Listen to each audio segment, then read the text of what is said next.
What's going on, my broskies? My name is Toadski, back again, here to bring you guys yet another One Piece Treasure Cruise video, and today we're having a look at Grand Party, starting off yet another season, of course, and this is a very interesting season, and it's going to be interesting to see how players adapt to this season mechanics in terms of their teams. Due to the fact that Free Spirit and Sai specifically are receiving so many debuffs, running that mono Sai Free Spirit team, I really wouldn't recommend that. I just feel like it would just kind of get melted against a lot of different teams. But also the fact that Strength are also receiving level 10 attack down. Now, on initial viewing, I thought that was actually going to be a pretty big debuff to Strength. However, after giving it a bit of thought, it actually isn't that bad of a debuff, considering a lot of the Strength characters are focused around doing damage through defense, and there's also really good health cutters in Strength as well. So I feel like the level 10 attack down isn't that big of a deal, and considering most of the characters you would normally run on a Strength team aren't usually Free Spirit, I mean, I guess there's like the offset of like Rumble Rare Recruit Law, Sanderzonia, Waifus, or even like Kizuna, Legend, Boa Hancock if you're running something like that. But if you think of the other Strength characters, such as 9.5 Anniversary Luffy, V1 Whitebeard, Legend Jack, the new Legend Blackbeard that came out during the global anniversary, they don't really have to worry about that. And also the fact that some of those characters being driven, they also receive level 10 attack up and speed up anyway, which offsets the Strength debuff. So Strength, I think, is still going to be pretty solid this season. And I am using a Free Spirit team, as you're seeing in this clip here. Despite the fact that Free Spirit received level 10 HP down and speed down, the combination of all of these characters together in tandem with, Nami Karina and being as good as she is, I do feel like this is probably still going to be a valid option. Even though, Luffy himself being Sai and Free Spirit receiving HP, speed down and attack down, pretty harsh for that character himself. But even with all of these debuffs and all of just the buffs that the crew will passively have, and also using your GP lead of Gear 5 Luffy, you just get a lot of buffs anyway, and it really doesn't mean that much. The speed down could be a problem, HP down definitely could be a problem. Considering Luffy does fixed damage and then damage through defense, I don't really think the attack down is that big of a deal for Gear 5 specifically. But this is just the first run through that I had in the first game of Grand Party. I'll see you guys in the next one.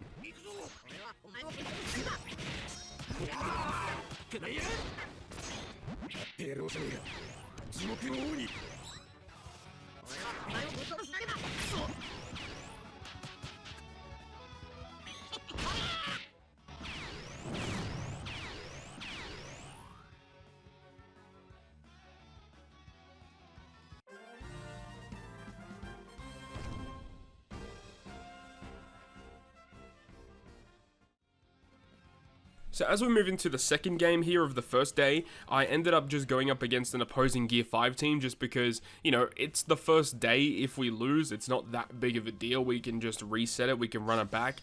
But I'm using Slashes in my team, in my Grand Party team this time around. I do feel like Slashes are going to be a really solid option, despite the fact that, there are a couple of key characters that you would normally run on a Slasher team that are also Free Spirit. Characters like V1 Odin, like I'm doing here, so they'll receive HP down, speed down, and attack down, which is kind of harsh. But then also like K-Dad, for example. K-Dad is a character that a lot of people are opting to use. Sanji Zoro, a character that I'm using right here, gets HP and speed down, but it's mainly due to the combination of S-Hawk and Roger Whitebeard that really carry Slashes and make them super potent, and especially because S-Hawk is a driven character as well, he's going to be receiving the attack and speed up, so S-Hawk just goes crazy. And you can run Cerebral teams as well, considering Cerebral has a pretty good set of buffs this season. You get that with this whole season, they really want you to abuse Doflamingo and Sugar, and then Moria and Perona, as, those two characters are cerebral and driven. But I mean, after looking at what those two new batch legends do in Rumble, I don't understand why he would even run them in Rumble at all. They're just kind of bad. So, yeah, I don't know. It's weird how they introduce these new debut legends, and they really make these Grand Party seasons kind of molded around these debut legends. But the legends are so bad in Rumble, no one's actually going to use them. Even with all of these buffs, it's not a very good idea. Another thing I was thinking about, as you guys will see, that my other team that I'm using for my Grand Party, so I've got the Free Spirit team, as you're seeing here. I just showed off the slasher team, but the other team that I'm using is quick slashers. Because the quick slasher teams, they actually aren't receiving a lot of debuffs in this season at all, so they feel like a pretty good option. But the fact that, you got a couple of good driven characters in there which receive the attack and speed increase, which is really good. The combo of Roger Odin and Cross Guild, so I'm using Cross Guild for the first time in Grand Party, and they seem okay, but the Quick Slasher team definitely has its flaws. It's not the best team ever. It doesn't have the craziest high special CT compared to some other teams out there, which means that, you can definitely be on the back foot, especially if you're in your really good matchup versus a strength team. It still can be really bad for you, because the strength team has so many powerful specials that you can kind of just lose because of a couple of key specials. Most importantly being that 9.5 anniversary Luffy. He just does so much damage with his special. If you can somehow avoid him using that special by killing him early, or special binding, or doing some kind of way to restrict him from using his special reverse being a really good mechanic to abuse with Smoothie and Cross Guild, that's going to be very, very important and go a long way into securing victory versus strength when you're using a quick team. Otherwise, you could use something like Legend Sugar and running just a quick driven team. That's also going to be a solid option this season too. But considering Roger Odin and the really cool synergy with Smoothie and Cross Guild, it's really what I wanted to try and use in this season.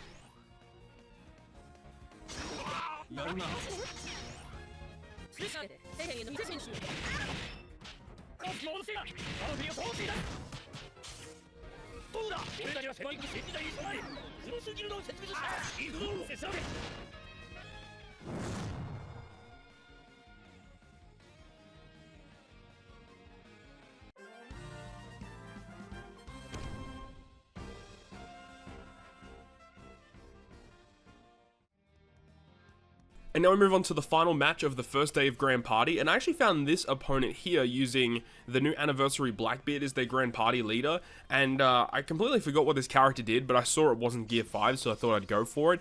And you do see that it actually gets quite close here. My opponent's team using a pretty optimal-ish looking strength team. You've got some pretty scary characters. You've got the Blackbeard for health cuts, Kuma and Luffy damage through defense, Kobe for reducing special charge, which is going to be annoying. I think he also does haste. Like, Kobe is just a really good character. And they've got Exchange Ace as well, which can definitely cause a bit of problems.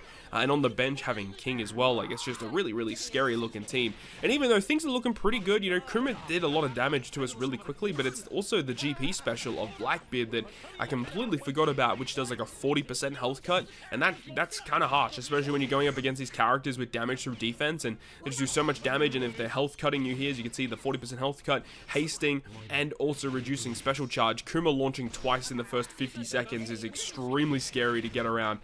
But luckily for us, we were able to get the job done. I can't remember if I actually used a burst skill here. I think I was a little concerned and opted to use the burst skill just to make sure that I would get the kill. I felt relatively confident with the rest of the matchups, and especially if my opponent's able to waste their Grand Party skill super early so that I can get through a game without having to worry about their skill, whilst I can then also, keep one of my skills for a game. That's definitely going to go a long way for getting victory here.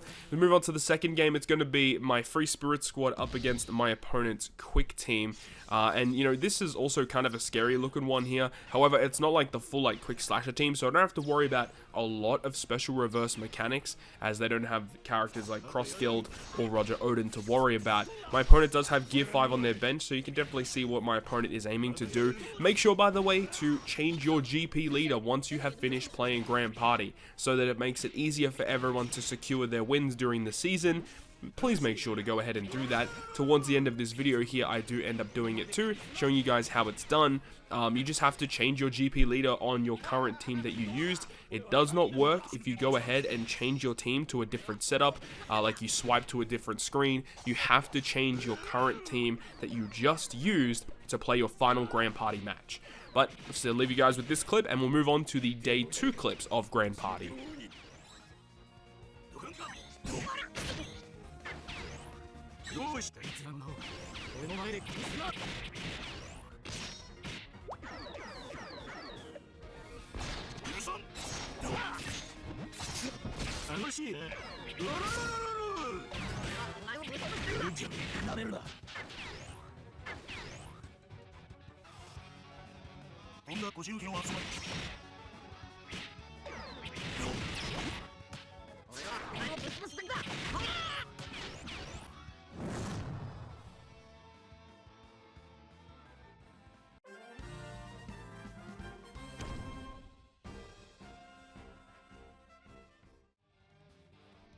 So during the first day of Grand Party, I actually found it a little bit tricky to locate opponents that were not using Gear 5. However, starting day 2, we were able to find an opponent that was not using Gear 5 as their main GP leader. It was Kalgara and Nolan, but you do see my opponent's first team here, which is going to be a Psy Free Spirit team with Nami and Karina on it. So this was a pretty scary looking one to start us off, as, you know, like Psy Free Spirit, like even though they have a lot of these debuffs this season, they're still kind of scary to get around, because you can't disregard how good V2 Odin is with the potential to action bind your characters, Yamato inflicting half stats, which makes it easier for the opponent to do damage to you, but also it makes it easier for characters like Odin to just wipe the floor with you, even with these attack debuffs, HP debuffs.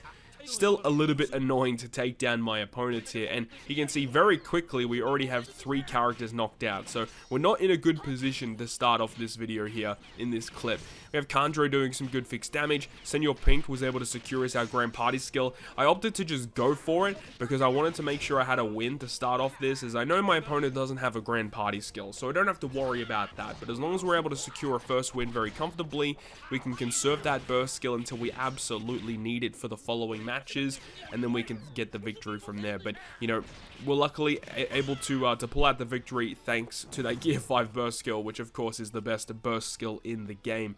As we move on to the secondary game, my opponent's using a Dex team, and I feel super comfortable using slashes against Dex this season. Whenever I see Dex, I'm just going to use my slashes against it. The damage through defense, the health cut from Roger Odin, and this season feels really good. Every time I've used slashes this season, like everything just seems to fall into place. You know, you've got characters like, you know, Zora and Sanji, which can haste all of the characters, puts everyone to the front of the order, and then you have like all these specials launching, and it just wipes the floor with teams. The other thing I'm a little concerned about is if I have to go up against some sort of team that is able to reduce my defense or reduce my special CT, that is going to be really harsh against slashes. Slashes already aren't the greatest defensively focused team, but luckily we got the win there, which is good.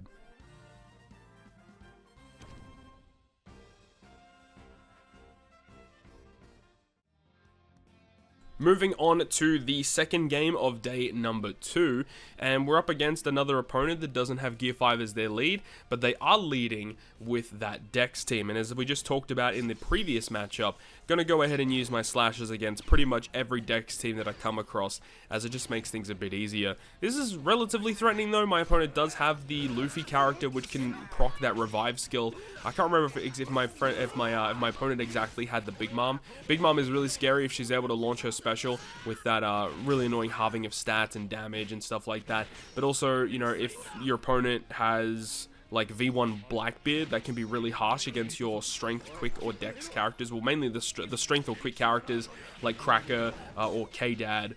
Or V1 Odin, because that Blackbeard can just do the health cuts and then defense down, and it just makes it really hard for your team to defend, as it just makes your characters extra squishy. But of course, slashes versus Dex usually will end up being positive for the slasher team. We actually did get a character knocked out. Not surprising that Cracker was the first character to get knocked out, considering he is a quick character, so I guess that does make a lot of sense. My opponent was also using Dogstorm there, so that does make a bit of sense. But we move on to the next game, which is going to be my opponent's Psy team. I think it's a Psy Free Spirit team. So, like, again, they can be somewhat threatening, and you do see that I am just using my Free Spirit team against it, because I just kind of feel like even if my opponent uses a bunch of specials against me, I feel comfortable in being able to tank it. And of course, you've got Otama, which can heal you pretty consistently, so long as that she's able to stay alive, but also kind of banking on the fact that Nami Karina can also reverse those character specials. So we kind of delay the inevitable of these specials until we can get the knockout on characters like Odin and Yamato. Once Odin and Yamato are knocked out, I feel super comfortable getting through this. Yes, I do know that Luffy can do a lot of damage by himself, but if you only have one major character with huge damage to worry about, really not that concerned, especially because it's like fixed damage to a wide range and only one character gets hit with huge damage, whereas a character like Odin can just literally end your game if you get good RNG. We end up using a burst to secure the win, but it was a pretty comfortable win in the end.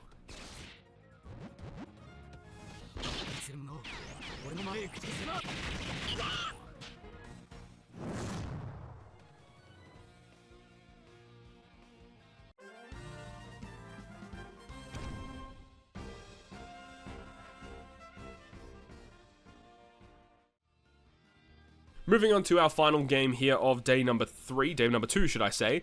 We're up against my opponent who is not using a GP leader, they are using the strat, so shout out to them. Make sure by the way that you change your GP leader to someone who's on the bottom row so that eventually when teams become hidden, we can actually kind of determine what that final team is. Please make sure to do that. Obviously, changing the GP lead is a positive thing, but changing it to the bottom team is going to make things a bit easier. Anyways, as we move on to this game, we're going to use slashes first against my opponent's Cerebral team. So I talked about it really early on in the video. Cerebrals, you know, they're super buff this season, but I don't really feel like Cerebrals are a good team. They've got a couple of okay units. You know, they've got like Uta, they've got Quick Shanks, they've got like Pirate Rumble Legend Ivankov, I suppose. They've got the Inazuma Rare Recruit. They've got Nami, not Nami, sorry, it's Robin Koala. That character's actually really good in Rumble. They've got a couple of good units, but they don't feel super well rounded. Like they need a couple of other key units to make it like a really potent team, a scary team to come up against. Slashes kind of just destroy them because we had higher special CT and haste and stuff, and it was just kind of GG. Moving on though to the second battle and the final battle of this video. My opponent is using a quick driven team. We're using our free spirit squad. Nami Karina coming in clutch, and we're able to secure it. So not really too much to say about this one. It just kind of goes like that because we have our burst skill as well. But that's going to wrap it up for me. Of course, as we end this video, I will have clips of me changing my GP leader towards the end, so make sure to go ahead and check that out if you don't know how this community strategy actually works. And also, I did get a red ticket for reaching 4 or 5 or 6 victories, so if you want to see my red ticket, that will also be at the end of this video as well. So thank you very much for watching. I hope you enjoyed the video, and if you did, make sure to go ahead and leave a like. And if you want to stay up to date with all of the content that I post, including more One Piece Treasure Cruise content, make sure to hit the subscribe button down below. On that, guys, I will see you guys within the next video.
虫けらの顔などいちいち覚えちゃいない。